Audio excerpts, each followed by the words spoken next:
السلام علیکم ورحمۃ اللہ وبرکاتہ۔ نحمدہ ونصلی علی رسولہ الکریم، اما بعد فاعوذ باللہ من الشیطان الرجیم، بسم اللہ الرحمن الرحیم۔ رب اشرح لی صدری ویسر لی امری واحلل عقدۃ من لسانی یفقہوا قولی۔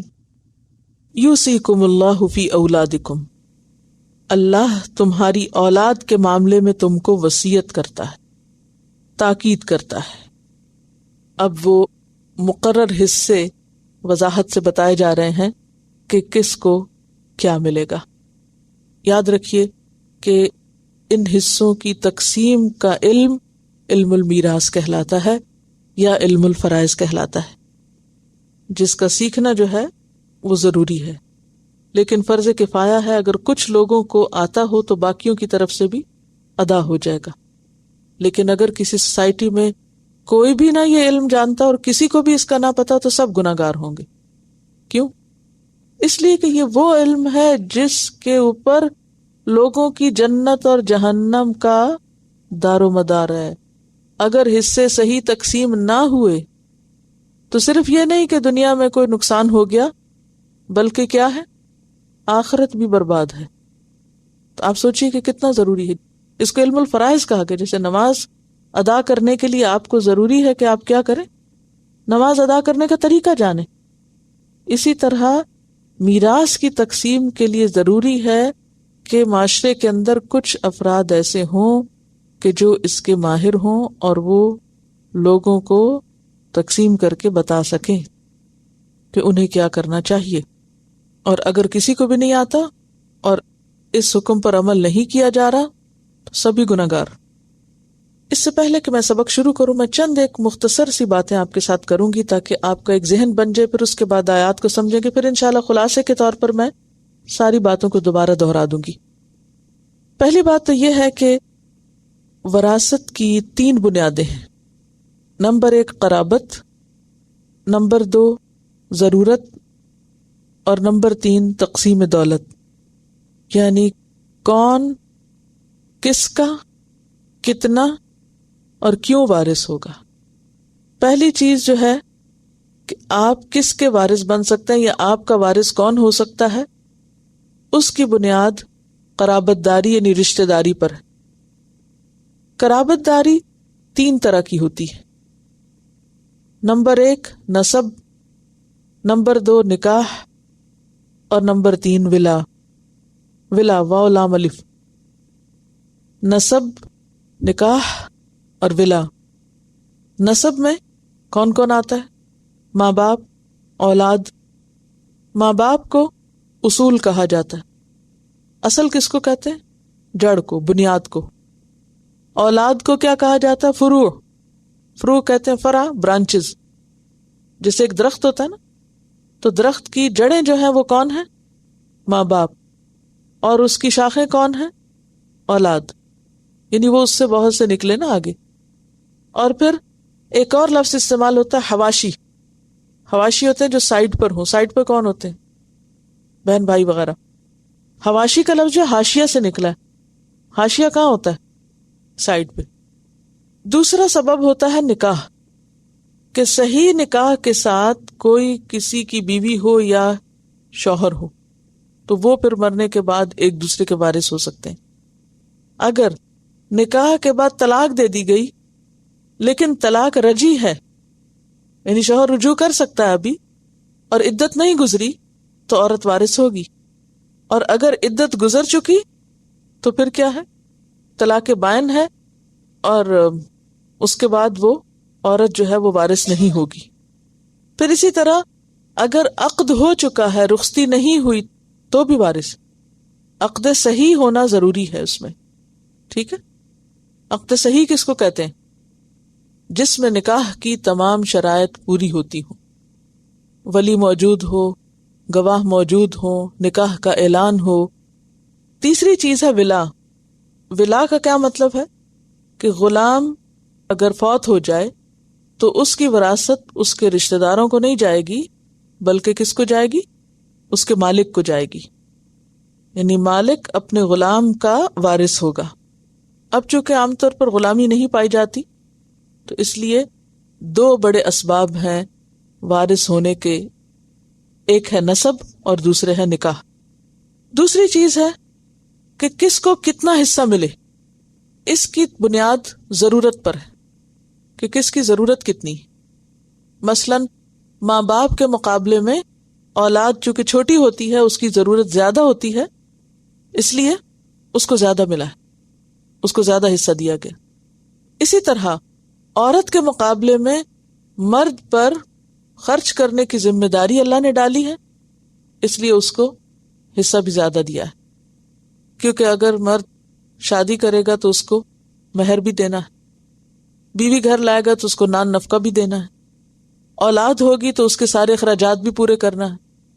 اس کے برعکس اگر ایک لڑکی وارث ہے تو شادی کے موقع پر اسے کوئی بھی مہر نہیں دینا، کوئی کچھ نہیں خرچ کرنا۔ یہ جو جہیز کی ملامت ہے یہ تو خود ہم نے اختیار کر رکھی ہے، اللہ کی طرف سے کوئی قانون نہیں ہے۔ اور پھر اس کے بعد شادی کے بعد بھی اس کا مال اس کا ہے، اس کو خرچ نہیں کرنا اس میں سے، الا یہ کہ اپنی مرضی سے کچھ کرے تو کرے، اللہ کی طرف سے اس پر ذمہ داری نہیں ڈالی گئی، لہذا اس کا حصہ لڑکے کے مقابلے میں کم ہے، بھائی کے مقابلے میں بہن کا حصہ کم ہے۔ تیسری چیز جو ہے وہ تقسیم دولت ہے، یعنی کیوں تقسیم کیا جائے یہ سب؟ تاکہ دولت ایک جگہ نہ جمع رہے، سوسائٹی میں وہ سرکولیٹ کرتی رہے۔ دولت ایک معاشرے کے اندر وہی کردار ادا کرتی ہے جو کردار جسم کے اندر خون کرتا ہے۔ اگر خون کسی ایک جگہ جمع ہو جائے تو کیا ہوتا ہے؟ بلڈ کلوٹنگ ہو جائے تو کیا ہوتا ہے؟ ہلاکت۔ اسی طرح اگر معاشرے میں چند لوگ تو انتہائی مالدار ہوں اور باقی سب منہ دیکھتے رہیں، غریب ہو، مسکین ہو، فقیر ہو، تو ایسی صورت میں معاشرے کے اندر سے خوشگواری اور خوشحالی ختم ہو جائے گی۔ تو اب آپ کو دوبارہ میں بریف کر دیتی ہوں کہ اسلام نے میراث کا قانون ہمیں کیوں دیا ہے، اللہ نے حصے خود کیوں مقرر کیے ہیں، اس کی بنیاد کیا ہے، وجہ کیا ہے۔ تو اس کے لیے سب سے پہلی چیز، کب آپ حصے دار ہیں، دوسری چیز کتنے کے حصے دار ہیں اور کیوں، تیسری چیز کہ تقسیم کس لیے ہوگی، یعنی تقسیم کی حکمت کیا ہے، مقصد کیا ہے، ٹھیک ہے۔ پھر اس کے بعد یہ ہے کہ جب ہم نے دیکھ لیا کہ رشتہ دار وارث ہیں، پھر ہم نے دیکھ لیا کہ حصہ ایک خاص وجہ سے کسی کو زیادہ دیا جا رہا ہے، کسی کو کم دیا جا رہا ہے، تو یہاں کچھ چیزیں ایسی ہیں کہ جن کی وجہ سے آپ رشتہ دار ہوتے ہوئے بھی وارث نہیں ہو سکتے، جس میں سب سے بڑی رکاوٹ کفر ہے۔ کافر مسلمان کا اور مسلمان کافر کا وارث نہیں ہوتا۔ نمبر 2، قاتل مقتول کا وارث نہیں ہوتا۔ نمبر 3، غلام آقا کا وارث نہیں ہوتا۔ آقا تو غلام کا ہوتا ہے لیکن غلام وارث نہیں ہوتا۔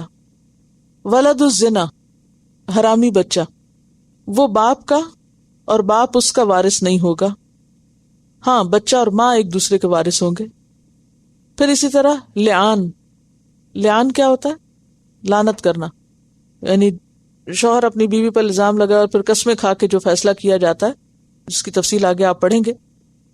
تو لعان کے بعد یعنی شوہر اپنی بیوی پر اس طرح الزام لگائے کہ اس کے پیٹ میں جو بچہ ہے وہ میرا نہیں ہے، وہ کسی اور کا ہے، تو چونکہ اس نے اس سے برات کا اظہار کیا، لہٰذا وہ بچہ جب پیدا ہوگا تو اس شخص کا وارث نہیں قرار پائے گا۔ پھر اسی طرح مردہ بچہ، اگر کوئی بچہ ماں کے پیٹ کے اندر مر جائے تو وہ بھی وارث نہیں ہوتا، ہاں اگر پیدا ہونے کے 5 منٹ بعد مرے تو وارث ہو جائے گا، چاند سانسیں بھی لے تو وارث ہوگا، سٹل برتھ ہو تو وارث نہیں ہوگا۔ پھر اسی طرح موت، مثلا باپ اور بیٹا اکٹھے کسی حادثے میں فوت ہو گئے ایک دم، تو اس صورت میں باپ بیٹے کا اور بیٹا باپ کا وارث نہیں ہوگا، یعنی ان کو اس میں سے حصہ نہیں ملے گا۔ ہاں اگر ایکسیڈنٹ تو اکٹھا ہوا تھا، 1 گھنٹہ پہلے فوت ہوا اور دوسرا گھنٹہ بعد فوت ہوا، تو اس صورت میں جو بعد فوت ہونے والا ہے وہ وارث ہوگا۔ پہلے فوت ہونے والے سے۔ اب آپ یہ سوچ رہے ہوں گے کہ وہ تو فوت ہو گیا تو اس نے کیا کرنا ہے؟ نہیں، پھر اس کے حصے کو اس کی آگے اولاد اور جو اس کے مزید حقدار ہوں گے ان میں تقسیم کیا جائے گا۔ یعنی مثلاً باپ اور بیٹا دونوں ایکسیڈنٹ میں زخمی ہو گئے، ہسپتال لے جائے گئے، پہلے باپ فوت ہو گیا، بعد میں بیٹا فوت ہوا۔ اب باپ بیٹے کا وارث نہیں بن سکتا، لیکن بیٹا چونکہ بعد میں فوت ہوا ہے اس لیے وہ اس کا وارث ہوگا۔ جو بھی پہلے فوت ہوگا وہ وارث نہیں ہوگا، جو بعد میں فوت ہوگا وہ وارث ہوگا۔ پھر اس کے بعد یہ ہے کہ جب تقسیم ہو تو پھر اللہ کے بتائے ہوئے قاعدے کے مطابق ہو، اس میں کسی انسان کی اپنی مرضی نہیں چلے گی۔ یعنی آپ یہ نہیں کر سکتے کہ فلاں جو ہے وہ بہت بیمار ہے لہٰذا اس کو زیادہ ملنا چاہیے حصہ، فلاں جو ہے وہ بہت چھوٹا ہے اس کی ابھی بہت ایجوکیشن رہتی ہے لہٰذا اس کو حصہ زیادہ ملنا چاہیے۔ نہیں، حصہ تو سب کا اللہ کے بتائے ہوئے طریقے کے مطابق ہوگا، باقی پھر چیزیں اخلاقی اور حسن سلوک کی بنیادوں پر طے کی جائیں گی۔ ایک اور بات یہ کہ سبق ذرا مشکل ہے تاکہ آپ ذہنی طور پہ تیار ہیں۔ دوسری بات یہ کہ ان باتوں میں سے بہت سی باتیں آپ کے لیے نئی بھی ہیں، آپ نے پہلے شاید کبھی نہ سنی ہو، نہ پڑھی ہو، نہ دھیان میں کی ہو۔ تیسری بات یہ کہ چونکہ ہمارے ہاں آہستہ آہستہ اللہ کے اس حکم پر عمل نہ ہونے کے برابر رہ گیا، ہم اس میں اپنی مرضیاں کرتے ہیں، لہٰذا زیادہ جاننے کی بھی کوشش نہیں کرتے۔ اس علم کو عام بھی نہیں کیا گیا، حالانکہ یہ علم الفرائض میں سے ہے کہ جن کا سیکھنا لازم ہے، اور اگر آپ مفتی نہ بھی بنے تو کم از کم جاننا ضروری ہے سب کے لیے کہ اللہ نے کس کا کتنا حق رکھا ہے اور کس کو کیا کرنا چاہیے، تاکہ مسلمانوں کے اندر کم از کم اویئرنس پیدا کی جائے۔ اس کے لیے کیسٹ ایک موجود ہے پچھلی دفعہ کے لیکچر کی، وراثت کی تقسیم فرض ہے، اور اس کو بھی ریلیز کرنے کا بنیادی مقصد یہی تھا کہ لوگوں کے اندر ایک اویئرنس کریٹ کی جائے، خصوصاً جہاں کسی خاندان میں کوئی ڈیتھ ہو تو صرف یہ نہیں کہ کسی ایک کو جا کے، بلکہ وہاں پر صدقہ جاریہ کے طور پر میت کے لیے سارے آنے والوں میں تقسیم کی جائے۔ کہ بعض اوقات ایسا ہوتا ہے نا کہ صدقہ جاریہ کے طور پر لوگ کتابیں دیتے ہیں، ادھر ادھر کی ریلیونٹ چیزیں دیتے ہیں، زیادہ زور تو اسے کھانے کھلانے پر ہی ہوتا ہے، کیونکہ یاکلون اموال الیتامی، تو یتیم بچوں کا مال کھا رہے ہوتے ہیں بیٹھ کے دعوتوں کی شکل میں۔ تو ایسی صورت میں اگر اس قسم کی کوئی کتاب ہو یا کوئی کیسٹ ہو اور وہ سارے آنے والوں کو، بھلے کسی کا کوئی مرا یا نہیں مرا، سب کو دی جائے اور لوگ اس کو سنیں اور اس کو جانیں، تو یہ ایک بہت بڑی صدقہ جاریہ کی قسم ہے۔ کیوں؟ تاکہ لوگوں کے اندر اویئرنس ہو کہ یہ ایسی چیزوں میں سے جس سے ہماری آخرت کا انجام بندھا ہوا ہے، یعنی کوئی معمولی چیز نہیں ہے۔ ایک شخص ساری زندگی نمازیں پڑھتا ہے، حج کر چکا ہے، روزے رکھتا ہے، نیکی کے بڑے بڑے کام کرتا ہے، اور مرتے وقت وصیت غلط کرتا ہے، ساری زندگی کی عبادت برباد ہے۔ یا یہ ہے کہ وہ غلط وصیت کے ذریعے وارثوں کو نقصان دیتا ہے، ساری عبادتیں ان پہ پانی پھر جائے گا۔ لہذا یہ حقوق العباد میں سے ہے، اس کا سیکھنا فرائض میں سے ہے، اس کا جاننا لازم ہے۔ جب آپ لوگوں کو یدعون الی الخیر کریں تو اس میں صرف نماز پڑھنے کی تلقین نہ کریں یا صرف قرآن پڑھنے کی تلقین ہی نہ کریں، بلکہ اس کے ساتھ ساتھ حقوق کی ادائیگی کی بات بھی کریں اور ذمہ داریوں کو پورا کرنے کی بھی، کیونکہ بعض اوقات اچھے بھلے دیندار لوگ اس چیز کی طرف نہیں آتے۔ دیکھیں، یہ موت تو زندگی کا حصہ ہے، کل نفس ذائقۃ الموت، ہر شخص کو مرنا ہے، اس سے تو کسی کو بھی فرار نہیں۔ تو جو چیز ہماری زندگی میں اتنی ہے جتنی ہماری زندگی اہم ہے، یعنی موت بھی تو اتنی اہم ہے جتنی ہماری زندگی اہم، زندگی کا دوسرا پارٹ ہے موت، اس کا جوڑا ہے، لہٰذا اس سے تو فرار ہے ہی نہیں۔ تو اگر بہت ڈیٹیل میں آپ کو نہ بھی پتا ہو تو موٹی موٹی باتیں سب آپ کو معلوم ہونی چاہیے۔ اور وراثت کی آیات عام طور پر ہم کیوں نہیں ان پہ توجہ دیتے؟ یہ ہمارے کرنے کا تو کام ہی نہیں۔ ٹھیک ہے، ہمارے کرنے کا نہیں، لیکن ہمارے جاننے کا ضرور ہے۔ اگر ہمارے ہاتھ میں نہیں کچھ اور ہم اسے کر نہیں سکتے تو کم از کم ہمیں علم تو ہونا چاہیے، تاکہ اگر ہمارے سامنے کوئی منکر ہو رہا ہو تو ہم اس کو جس حد تک روک سکتے ہوں اپنی کیپیسٹی میں اتنا تو روک دیں، باقی تو پھر ہر ایک اپنے کیے کا خود ذمہ دار۔ چلیے یوصیکم اللہ. اب آپ دیکھیے انداز، اللہ تم کو وصیت کرتا ہے. وصیت کہتے ہیں تاکیدی حکم کو، کسی واقعے کے پیش آنے سے پہلے اس کے بارے میں نصیحت کرنا. وصیت کیا ہوتی ہے؟ واو صاد یہ، کسی واقعے کے پیش آنے سے پہلے اس کے بارے میں تاکیدی حکم دینا، نصیحت کرنا. اللہ تم کو وصیت کرتا ہے، یعنی ابھی ہوا نہیں کچھ، پہلے سے بتا رہا ہے کہ اگر ایسا ہوا تو تم کیا کرو گے. یوصیکم اللہ، اللہ تم کو وصیت کرتا ہے، تمہیں پابند کرتا ہے. کس بارے میں؟ فی اولادکم، تمہاری اپنی اولاد کے بارے میں. یہاں آپ دیکھیں نا اللہ کتنا مہربان ہے. اولاد ہماری ہے، لیکن ان کو حق دلانے کے لیے اللہ نے اپنا قانون استعمال کیا. اور اولاد میں لڑکا اور لڑکی دونوں شامل ہوتے ہیں. اور پہلے مردوں کا حصہ، کیونکہ مرد کماتے ہیں یا مردوں کو خرچ کرنا ہوتا ہے. تو للذکر، لڑکے کے لیے، مثل مانند، حظ حصہ ہے. حظ کس کو کہتے ہیں؟ خوش قسمتی کو بھی کہتے ہیں، حصے کو بھی کہتے ہیں. بہت خوبصورت لفظ استعمال کیا، کیونکہ ماں باپ جو کچھ چھوڑ کے جاتے ہیں وہ انسان کو مفت میں ملتا ہے نا، بائے لک ملتا ہے نا. لک کے لیے بھی حظ کا لفظ استعمال ہوتا ہے. فلاں بڑا لکی ہے، انہ لذو حظ عظیم، بڑا خوش قسمت ہے. تو یہ تقسیم ہو کے آتا ہے، انسان کی خوش قسمتی کا ذریعہ بن جاتا ہے. تو للذکر مثل حظ الانثیین، لڑکے کے لیے حصہ ہے مانند حصے کے الانثیین، دو لڑکیوں کے. انثى لڑکی اور انثیین تثنیہ ہے، دو لڑکیاں. اچھا یہاں یہ نہیں کہا گیا کہ لڑکی کا حصہ لڑکے کی نسبت آدھا ہے. اگر یوں کہا جاتا تو ایک دم لڑکی کو رنج ہوتا. انداز بھی خوبصورت ہے، اس کو کہتے ہیں قولوا قولا سدیدا، درست بات کرو. یوں ہوتی ہے درست بات کہ جو فیکچولی بھی، اپنے فیکٹ کے اعتبار سے بھی صحیح ہو، لیکن انداز خوبصورت ہو، حکمت پر مبنی ہو. تو ایک پازیٹیو انداز سے بات کی گئی ہے. مثل حظ الانثیین، لڑکے کو دو لڑکیوں کے برابر کا حصہ ملے گا. فَإِن كُنَّ، پھر اگر ہوں، نساءً لڑکیاں، فوق اثنتین، دو سے زائد، اور بعض نے کہا ہے کہ دو بھی اسی میں ہی شامل ہیں، یعنی دو یا دو سے زیادہ ہو، 3 ہیں یا 5 ہیں یا 7 ہیں، جتنی بھی. فَلَهُنَّ، تو ان کے لیے کیا ہے؟ ثلثا، 2/3، یعنی ثلث کا تثنیہ ہے. ما ترکا، جو چھوڑ جائے. کون چھوڑ جائے؟ باپ. وہ ان کانت، اور اگر ہو، واحدتاً ایک ہی، دی اونلی چائلڈ، فلہ النصف، تو لڑکی کا کتنا ہے؟ آدھا. اب یہاں آپ دیکھیے کہ 3 صورتیں بتائی گئی ہیں. نمبر 1 میں 2 لڑکیاں اور 1 لڑکا، باپ فوت ہوا، پیچھے کیا ہے؟ 2 بہنیں 1 بھائی. بھائی کو کتنا ملے گا؟ 2 بہنوں کے برابر.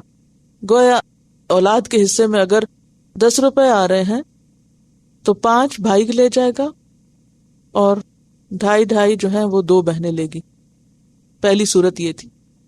دوسری صورت کیا ہے؟ فوق اثنتین، لڑکیاں زیادہ ہیں. تو اب کیا ہے؟ وہ 2/3 کو آپس میں ایکولی ڈیوائڈ کر لیں گی. ٹھیک ہے، یعنی ٹوٹل مال میں سے جو 2/3 ہوگا وہ کیا ہوگا؟ جتنی بھی ہوگی، 3 ہوں گی، 4 ہوں گی، 5 ہوں گی، ان سب کو اس میں سے ملے گا. اور اگر باپ فوت ہوا اور صرف ایک ہی بیٹی تھی اس کی، تو پوری جائیداد کا آدھا حصہ اس کو دے دیا جائے گا. چلیے، ولی ابویہ، اب باپ نہیں فوت ہوا، کوئی بچہ فوت ہو گیا، بیٹا فوت ہو گیا یا بیٹی فوت ہو گئی، تو کیا ہے؟ ماں باپ کے لیے. ابوی سے مراد کون ہے؟ ابوین. ابوین کہتے ہیں ماں اور باپ دونوں. یا تو یوں کہا جاتا اموین، اور یا کہا گیا ابوین. تو یہ طریقہ جو ہے وہ صیغہ تغلیب اس کو کہتے ہیں، تغلیب کے طور پر. جیسے الشمس والقمر ہے نا، سورج اور چاند، تو شمسین نہیں کہا جاتا، کیا کہا جاتا ہے؟ قمرین. یعنی سورج چاند کو اکٹھا بتانا. سورج چاند ہم اردو میں تو کہتے ہیں نا سورج چاند, تو عربی میں کیا کہتے ہیں؟ قمرین. شمسین نہیں کہتے. کیوں؟ شمس مؤنث ہے, قمر مذکر ہے. تو عربوں کا جو زبان کا اسلوب ہے اس میں اگر کسی جگہ لڑکی اور لڑکا دو ایک چیز میں اکٹھے ہوں ون ورڈ میں, تو اس میں کون سا لفظ استعمال کیا جائے گا جو مذکر کے لیے ہے؟ ٹھیک ہے.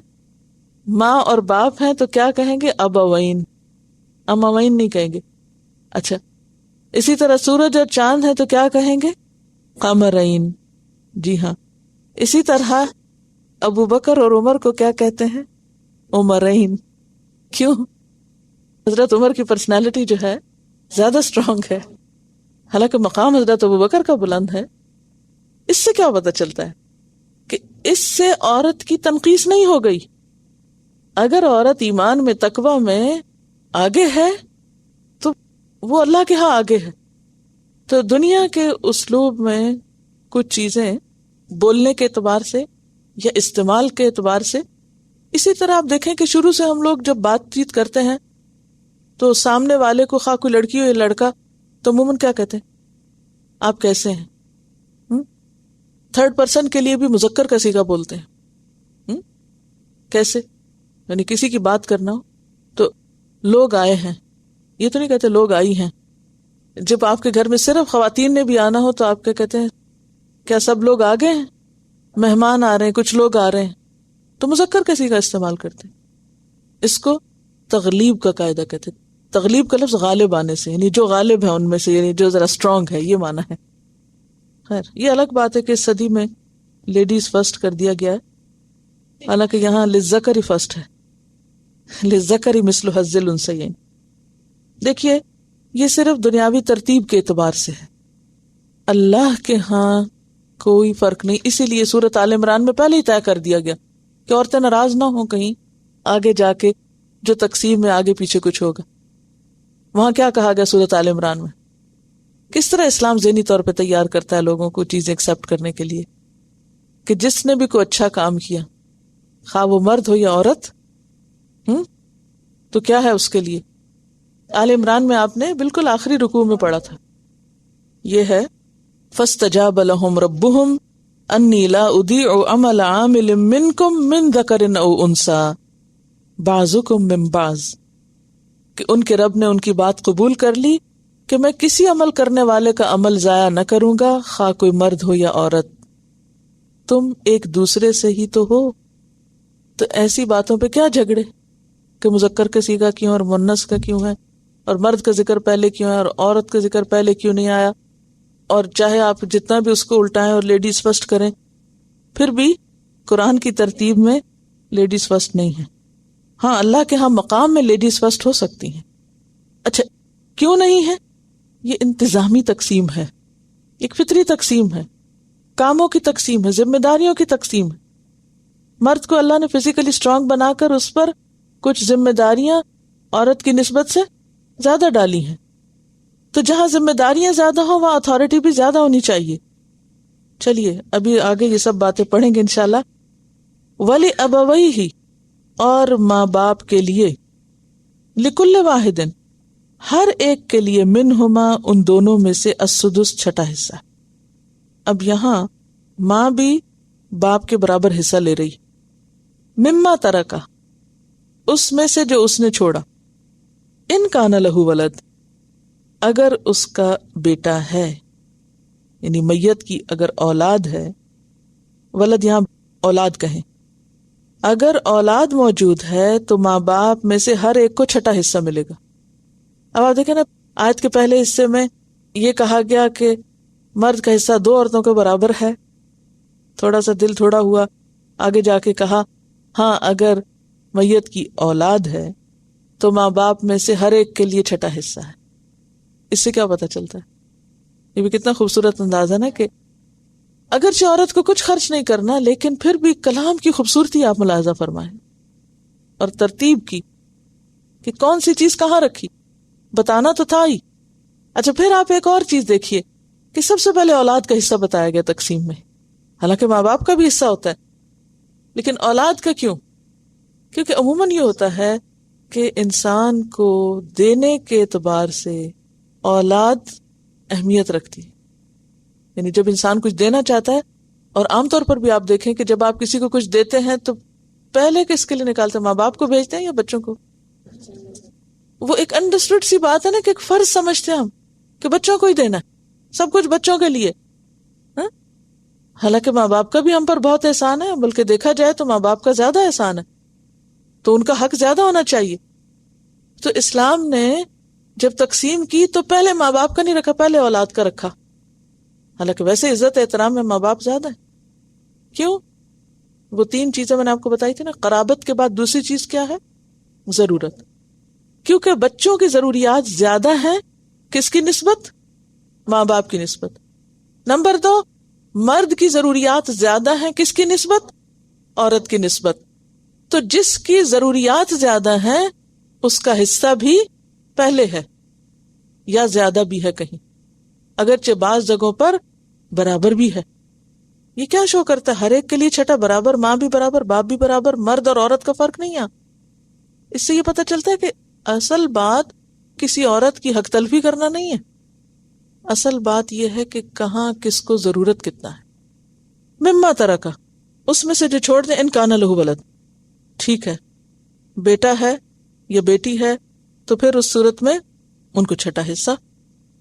فَإِن لَمْ يَكُن لَهُ وَلَدٌ، اب ایک اور دوسری صورت پیش آ گئی کہ اگر اولاد ہے ہی نہیں، مرنے والا مر گیا، کوئی بچہ ہی نہیں اس کا. وَوَرِثَهُ أَبَوَاهُ، اور اس کے وارث اس کے والدین بنے. فَلِأُمِّهِ الثُّلُثُ، تو یہاں ماں کو تیسرا حصہ ملے گا. ٹھیک ہے، باقی باپ کا ہوگا. فَإِن كَانَ لَهُ إِخْوَةٌ، اور اگر اس کے بھائی ہیں، یعنی اولاد تو نہیں لیکن بہن بھائی ہیں، حواشی، فَلِأُمِّهِ السُّدُسُ، تو ماں کو چھٹا حصہ ملے گا. من بعد وصیۃ، وصیت پوری کرنے کے بعد، یوسی بہا، وصیت کر جائے اس کی، کون؟ مرنے والا، او دین، یا قرض کی ادائیگی کے بعد.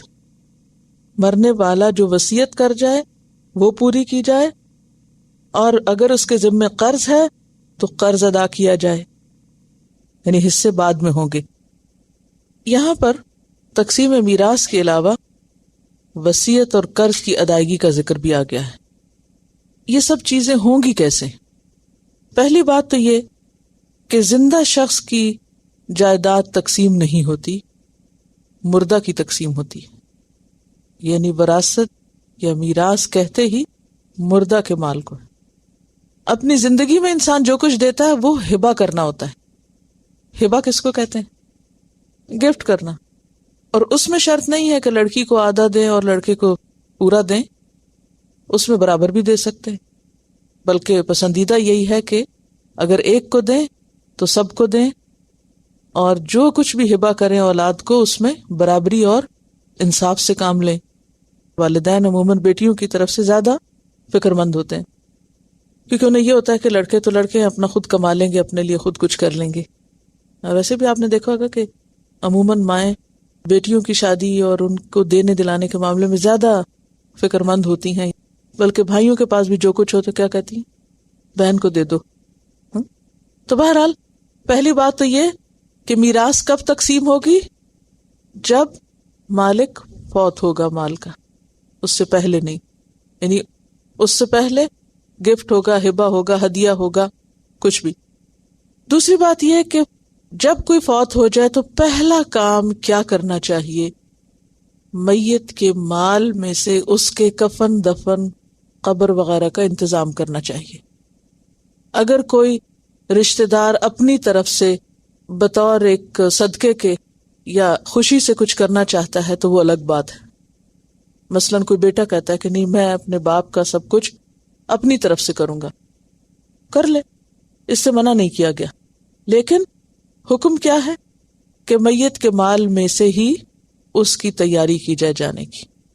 اور بعض جگہوں پر اور بعض ملکوں میں جیسا کہ آپ جانتے ہیں کہ ڈیتھ ٹیکس بھی ہوتا ہے، اور بعض جگہوں پر قبر کی زمین اتنی مہنگی ہوتی ہے کہ اس کے لیے شاید بہت بڑی رقم درکار ہو. پھر اسی طرح گھر سے لے کر ہسپتال سے لے کے گھر تک اور گھر سے قبرستان تک یا مسجد جنازہ پڑھانے کے لیے لے جانے تک بہت سے اخراجات اس میں انوالو ہو جاتے ہیں، تو وہ سب اس سے نکالے جا سکتے ہیں۔ لیکن اس موقع پر جو مہمانداریاں ہوتی ہیں، جو سوئم ہوتے ہیں یا چہلم ہوتے ہیں یا برسیاں ہوتی ہیں، ان پر مال میت کے مال میں سے خرچ نہیں کیا جا سکتا۔ وہ آنے والے اپنی مرضی سے خود جمع کر کے کریں، بچے کریں یا اول تو یہ ہے کہ اس کی ضرورت ہی نہیں ہے، لیکن یہ تو ایک انڈرسٹوڈ بات ہے کہ بعضوں کو دور دور سے لوگ آتے ہیں، ان کو کھانے پینے کی حاجت ہوتی ہے، رہنے کی ہوتی ہے، کچھ اور بنیادی انسانی ضروریات ہوتی ہیں، تو ان کو بھی کس طرح پورا کرنا چاہیے؟ اس مال وراثت میں سے نہیں، اور اگر اس میں مجبوری سے کرنا ہے تو سب وارثوں کی متفقہ رائے یا مشورے کے ساتھ، ورنہ اس میں سے خرچ نہیں کیا جا سکتا۔ نہ ہی کوئی میت کے لیے صدقہ جاریہ کے طور پر اس کے مال میں سے کچھ اٹھا کے دے سکتا ہے۔ اس کے بعد یعنی کفن دفن اور اگلی چیز قرض کی ادائیگی، یعنی سب سے پہلے قرض ادا کیا جائے گا۔ یہاں ہم دیکھ رہے ہیں کہ قرآن پاک میں قرض کا ذکر بعد میں وصیت کا پہلے، لیکن حدیث سے پتہ چلتا ہے کہ پہلے قرضہ ادا ہوگا۔ کیوں؟ کچھ معلوم ہے آپ کو کہ قرض کی ادائیگی پہلے کیوں؟ وہ حقوق العباد میں سے ہے، اور قرضے کا ادا نہ کرنا انسان کی آخرت میں اس کے لیے پریشانی اور مشکل کا سبب ہو سکتا ہے۔ اور خاص طور پر وہ حدیثیں آپ کو یاد ہوں گی کہ جس میں آپ صلی اللہ علیہ وسلم نے ایسے بعض لوگوں کا جنازہ پڑھانے سے بھی انکار کر دیا تھا جن کے ذمہ قرض تھا۔ اور شہید کے بارے میں بھی آپ نے پڑھ لیا کہ شہید کے خون کا پہلا قطرہ زمین پر گرنے سے اس کے سارے گناہ معاف ہو جاتے ہیں سوائے قرض کے۔ تو سب سے پہلے قرض کی ادائیگی ہوگی، اور قرض میں سے بھی اگر مثلاً بیوی کا مہر ادا نہیں کیا تو مہر ادا کیا جائے گا، اگر پورا نہیں ادا کیا تو پورا ادا ہوگا جو بھی اس نے لکھا تھا شادی کے موقع پر، اگر آدھا ہے تو آدھا، یعنی جتنا بھی باقی، الا یہ کہ کوئی معاف کر دے۔ تو یہاں پر پھر قرض میں صرف مہر نہیں بلکہ ہر وہ چیز جو کسی کی بھی اس کے ذمہ رہ گئی وہ لوٹائی جائے گی۔ مثلاً اس نے کوئی چیز کسی سے ادھاری لے رکھی تھی، بعض اوقات لوگ اپنے کام کے لیے آلات ادھارے لے لیتے ہیں، کوئی خاص قسم کا کام کرتے ہیں، کوئی مشین لے آئے، کوئی کرائے پر چیز لے آئے، کوئی ویسے لے آئے، کسی دوست سے لے آئے، ایسی تمام چیزیں واپس لوٹائی جائیں گی۔ آپ دیکھیں کہ ہر انسان کی زندگی میں کچھ نہ کچھ ایسا سلسلہ چلتا رہتا ہے، کسی کو آپ کچھ دے دیتے ہیں، کوئی آپ سے کچھ لے لیتا ہے، کام چلاتا ہے، واپس کر دیتا ہے، بعض اوقات بھول بھی جاتے ہیں، حالانکہ ان چیزوں کے بارے میں بہت کیئرفل ہونا چاہیے۔ اسی طرح اگر کسی سے کوئی کام کروا رہا تھا وہ تو اس کی اجرت نکالی جائے گی۔ بعض اوقات ایسا نا، گھر بن رہا تھا، اب وہ کیا ہوا، بنوانے والا مر گیا بیچ میں، اب مزدور کھڑے، یا اس نے کانٹریکٹ پر وہ کام دیا ہوا تھا، اب وہ پیمنٹ سے پہلے ہی شخص خود فوت ہو گیا، اب وارث کہتے ہیں جی ہمیں نہیں پتا، ہم نہیں کرتے یہ ادائیگی، نہیں، اجرتیں ادا کی جائیں گی، قرضہ دیا جائے گا، مہر دیا جائے گا، ادھار کسی سے کچھ لیا ہے وہ لوٹایا جائے گا۔ اسی طرح اگر مثلاً بیوی نے خلا کا دعویٰ کر رکھا تھا تو اس صورت میں اگر وہ فوت ہو گئی اور اس نے شوہر کو لوٹانا تھا جس کے عوض اس کو خلا ملی تھی تو وہ واپس کرے گی۔ یعنی صرف یہ نہیں کہ مرد دے گا، اگر عورت کو بھی دینا ہے تو وہ بھی دے گی، کوئی بھی ہو میت میں سے۔ پھر اسی طرح اگر قصاص ہے یا دیت ہے وہ چکائی جائے گی۔ تو دین کا لفظ جو ہے، قرض کا لفظ جو ہے، یہ ہر قسم کے قرض پر آتا ہے۔ یعنی اس کو آپ کس طرح ایکسپلین کریں گے؟ اگر میں آپ سے اسائنمنٹ میں پوچھوں کہ یہاں قرض سے کیا مراد ہے تو آپ صرف قرض نہیں لکھیں گے بلکہ کیا لکھیں گے؟ ہر وہ چیز جو میت کے ذمے ہو وہ میت پر قرض ہوگی، جو اس کے اپنے مال میں سے نہیں یا اس کا کسی کو دینا لازم ہے۔ اس کے بعد اگر اس نے کوئی نظر مان رکھی ہے کہ میں اپنے پیسے میں سے فلاں کو عمرہ کراؤں گی مثلا، تو اب وہ نظر پوری کی جائے گی، ٹھیک ہے۔ پھر اگر اس نے کوئی وصیت کی ہوئی ہے تو وصیت پوری کی جائے گی، اور وصیت کتنے میں سے کر سکتے ہیں؟ 1/3 میں سے، اور 1/3 کو بھی آپ نے کیا کہا ہے کہ یہ بھی زیادہ ہے، اور وصیت کے بارے میں آپ پیچھے تفصیل سے پڑھ چکے ہیں. نبی صلی اللہ علیہ وسلم نے فرمایا اگر کوئی شخص وصیت کرنا چاہتا ہو تو اسے 2 راتیں بھی اس حال میں نہ گزارنا چاہیے کہ وصیت اس کے پاس لکھی ہوئی موجود نہ ہو. صحیح مسلم کی روایت ہے.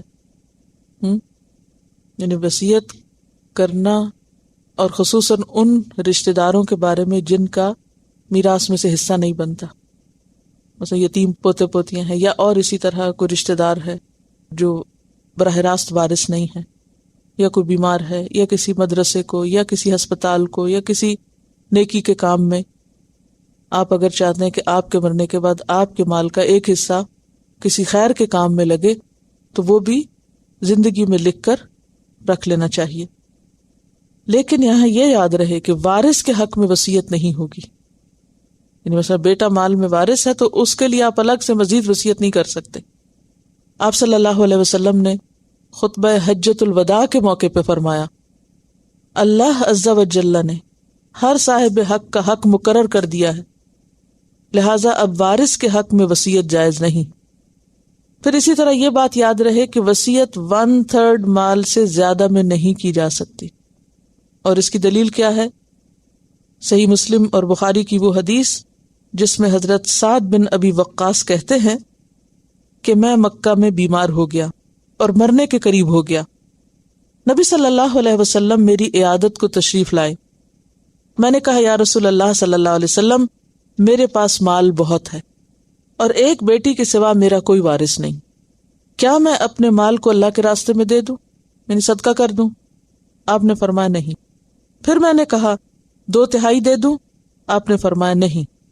پھر میں نے کہا آدھا دے دوں؟ فرمایا نہیں. پھر میں نے پوچھا 1/3 دے دوں یعنی 1/3 دے دوں؟ فرمایا ہاں 1/3 دے سکتے ہو، لیکن 1/3 بھی بہت ہے. والثلث کثیر، 1/3 بھی بہت ہے. پھر فرمایا اگر تم اپنی اولاد کو مالدار چھوڑ جاؤ تو یہ اس سے بہتر ہے کہ تم انہیں محتاج چھوڑ جاؤ، فقیر چھوڑ جاؤ، اور وہ لوگوں سے مانگتے پھریں. بے شک جو مال تم اللہ کی راہ میں خرچ کرو گے تمہیں اس کا اجر ملے گا، حتیٰ کہ اس نوالے پر بھی جو تم اپنی بیوی کے منہ میں ڈالو گے. یعنی جو تم اپنی بیوی کو بھی کھلاتے ہو یا اپنے بچوں کو بھی کھلاتے ہو، اس نوالے پر بھی تمہیں ثواب ملتا ہے، وہ بھی تمہارے حق میں صدقہ ہوتا ہے. تو اس سے کیا پتہ چلتا ہے کہ وصیت صرف 1/3 میں کی جا سکتی ہے، اور اگر 1/3 سے بھی کم کی جائے تو زیادہ پسندیدہ ہے. اور اس صورت میں تو انتہائی ناپسندیدہ ہے جب انسان کی نیت خراب ہو. کیا خرابی؟ کہ میں اس لیے وصیت لکھ دوں کسی اور کو دے دوں تاکہ فلاں شخص جو میرا وارث بن رہا ہے اور مجھے وہ اچھا نہیں لگتا اس کو کچھ نہ ملے. وارث کو محروم کرنے کے لیے زیادہ سے زیادہ مال کو ادھر ادھر کرنا اور وصیت کرنا یہ ناپسندیدہ ہے. حضرت عبداللہ بن عباس فرماتے ہیں کاش لوگ 1/3 سے کم کر کے 1/4 وصیت کریں، کیونکہ رسول اللہ صلی اللہ علیہ وسلم نے فرمایا کہ 1/3 بھی بہت ہے. پھر اسی طرح وراثت کے معاملے میں یہ بھی یاد رکھیے کہ اگر ان ساری چیزوں میں مال پورا ہو گیا تو کسی وارث کو کچھ نہیں ملے گا. کس میں؟ کفن دفن میں اٹھ گیا، قرض کی ادائیگی میں اٹھ گیا، پیمنٹس کرنی تھی ان میں اٹھ گیا، پھر اس کے بعد جو نظر مانی ہوئی تھی وہ، تو اس کے بعد اگر کچھ بچا تو اب تقسیم ہوگی، اور اگر کچھ نہیں بچا تو چھٹی کریں سب. پھر فرمایا من بعد وصیت یوصی بہا او دین آباؤکم، تمہارے آباء و اجداد، و ابناؤکم، اور تمہاری اولاد، تمہارے بچے، لا تدرون، تم نہیں جانتے، ایہم اقرب لکم نفعا، کہ ان میں سے تمہارے لیے نفع کے قریب تر کون ہے، تمہیں زیادہ فائدہ کون پہنچا سکتا ہے، کون تمہارے زیادہ فائدے کا ہے. کہاں؟ دنیا میں یا دین میں؟ دونوں طرح. انسان بعض اوقات ماں باپ کی طرف میلان رکھتا ہے اور سارا فائدہ ان کو پہنچانا چاہتا ہے، بعض اوقات صرف اولاد ہی کی طرف دھیان ہوتا ہے اور سارا فائدہ ادھر کرنا چاہتا ہے. اللہ تعالیٰ نے اس سے منع کیا کہ نہیں، جو اللہ نے مقرر کیا اس پہ راضی ہو جاؤ. یہ تقسیم اس وجہ سے نہیں کہ تمہیں کس نے زیادہ فائدہ پہنچایا، یہ تمہارے حق میں کون اچھا ہے، یہ تمہیں کون اچھا لگتا ہے. لا تدرونا، تم نہیں جانتے. تدرونا کا روٹ کیا؟ دال رے یہ. درا یدری، بالواسطہ کسی چیز کا علم یا سمجھ حاصل ہونا، جاننا اور سمجھنا، پرسیو کرنا، کسی چیز کو بالواسطہ جاننا، یا کسی چیز کے ذریعے جاننا. فریضۃ من اللہ، یہ فریضہ ہے اللہ کی طرف سے. کیا چیز؟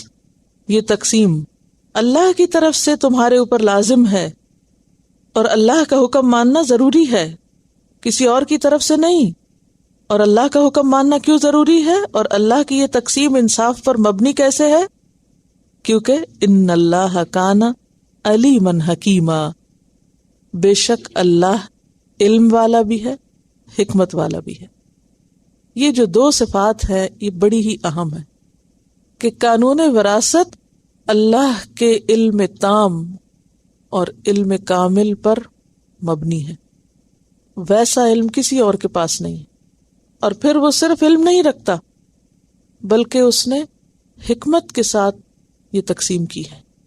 اور علیم کس کے وزن پر ہے؟ فعیل کے وزن پر. اور فعیل صفت مشبہ کا صیغہ ہے اور مبالغے کے لیے ہے. اب آپ دیکھیے کہ علیم کا معنی ہے علم کامل رکھنے والا، یعنی جو بہت زیادہ گہرائی میں چیزوں کو جانتا ہے، علم تام رکھتا ہے. اور حکیم کا کیا مطلب ہے؟ حکمت والا، کہ اس کو خوب پتا ہے کہ کس کو کتنا دیا جانا چاہیے تھا اور کب کس کے حصے میں کیا آنا چاہیے. حکمت کا لفظی معنی کیا ہوتا ہے؟ کسی چیز کو اس کی اصل جگہ رکھنا. تو اللہ نے یہ جو حصے مقرر کیے ہیں وہ اس کی حکمت پر مبنی ہے، یعنی جس کو جتنا ملنا چاہیے اس کے لیے اتنا ہی مقرر کیا ہے. حکمت جو ہوتی ہے دو طرح سے ہوتی ہے. ایک چیز آپ یاد رکھیں کہ ہر چیز کا ایک ظاہری پہلو ہوتا ہے اور ایک باطنی پہلو ہوتا ہے. ایک چیز بظاہر بہت اچھی نظر آتی ہے لیکن حقیقت میں وہ ہمارے لیے اچھی نہیں ہوتی. پیچھے پڑ چکے نا، عسیٰ ان تکرہوا شیئا ویجعل اللہ فیہ خیرا کثیرا. ہو سکتا ہے ایک چیز تمہیں بالکل اچھی نہ لگے اور اللہ تعالیٰ اسی کے اندر تمہارے لیے بہت بڑی بھلائی رکھے. تو حکمت کیا ہے؟ صرف ظاہری خوبصورتی یا صرف ظاہری خیر کو نہ دیکھنا بلکہ اس کے انجام کو بھی دیکھنا. مثلا آپ کوئی چیز خریدنا چاہتے ہیں، آپ بازار جاتے ہیں، دو چیزیں رکھی ہوئی ہیں، مثلا یہ دو قلم ہے اس طرح اس وقت میرے سامنے، تو میرے پاس اب چوائس ہے میں یہ لوں یا یہ لوں. اچھا، ہو سکتا ہے دیکھنے میں میں یہ کہوں کہ اس کی شکل بہت اچھی ہے اور میں یہ خرید لوں. پھر میں دیکھتی ہوں کہ اچھا ذرا لکھ کر دیکھتی ہوں دونوں کو، تو لکھنے میں یہ زیادہ اچھا جس کی شکل اچھی نہیں. اب ظاہری سمجھداری کیا تقاضا کرتی ہے کہ میں یہ لے لوں، اور انجام یا مقصود یا فائدہ حقیقت میں کس میں زیادہ ہے؟ اس کے اندر زیادہ ہے. اور یہ حکمت کا لفظ حکم سے بھی، حکم فیصلہ کرنے کو کہتے ہیں، یعنی حکمت فیصلوں کی بنیاد بنتی ہے. ہم ہر وقت کچھ نہ کچھ فیصلہ کر رہے ہوتے ہیں. مثلا میں یہاں سے اٹھی ہوں، بریک میں اندر گئی ہوں، یہ میرا فیصلہ تھا کہ میں وہاں جاؤں. کیوں کیا میں نے یہ فیصلہ؟ اس کے پیچھے کیا تھا؟ ایک ہوتا ہے ظاہری وجہ، کبھی یہاں بیٹھنے کی جگہ نہیں، چلو وہاں جا کے بیٹھو.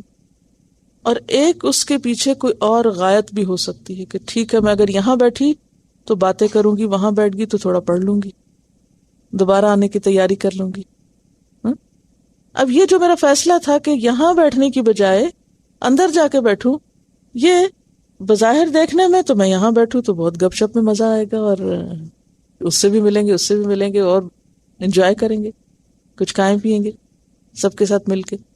لیکن ان سب چیزوں کو چھوڑ کر ظاہری طور پر جس میں کوئی مزہ اور آرام نہیں، اس میں کیا ہے؟